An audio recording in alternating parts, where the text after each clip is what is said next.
Dimitri Bivol binugbog si Michael Eifert, wala man lang na ipanalo kahit isang round sa Russia.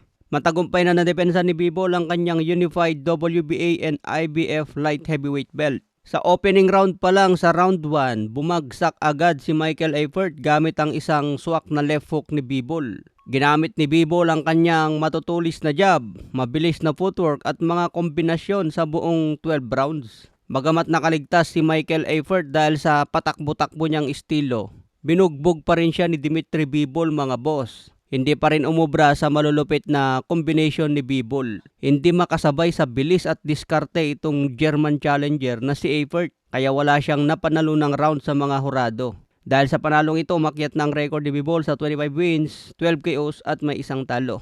Yung isang talo na yan nakuha niya kay Artur Beterbiev.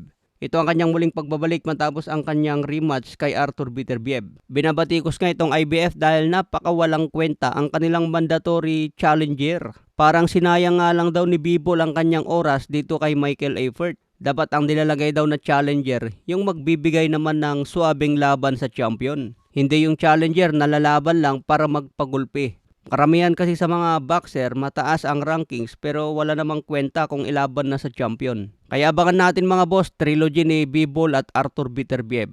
O kaya bakbakan ni Bivol at David Benavides. Base sa pinakita ni Bivol mga boss, napakaswabe pa rin po ng kanyang galawan. Matutulis pa rin ang kanyang mga combination kaya maganda makita ito, bakbakan kay David Benavides. Samantala mamayang tanghali, laban naman po ni O'Shaquie Foster versus Raymond Ford. Dedepensahan ni Foster ang kanyang WBC Junior Lightweight belt. Kaya abangan natin mamaya ang bakbakan sa The Zone. Sa ibang banda, Shakur Stevenson muling nagbabalik sa kanyang training. Wala pa man official na kalaban si Stevenson pero naghahanda na agad. Sino sa tingin nyo ang maganda itapat kay Shakur Stevenson mga boss? Ayaw naman niya umakyat sa 147 pounds dahil nagdedemand ng catchweight. Maganda magdepensa na lang muna si Shakur Stevenson sa 140 pounds. Sa ibang banda, Kenneth Louber, number 3 na po sa IBF kontra Jose Salas Reyes. Kung makikita sa ranking, sumunod sa kanya si Tenshin Nasukawa, Rico Masuda at si Michael Angeletti. Kaya kung manalo si Kenneth Louber dito mga boss, malalaki pong pangalan ang nasa listahan.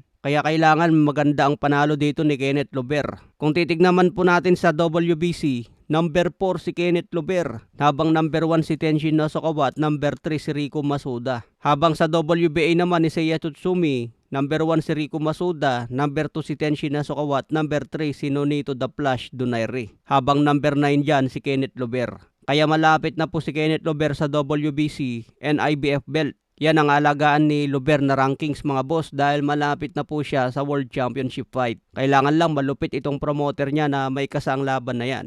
Sayang naman ang pagiging challenger niya mga boss kung hindi makuha ang championship fight. Kaya abangan natin June 6, bagyang llamado si Louber kay Angeletti. Hindi madaling laban ito dahil prospects din ang kalaban niya.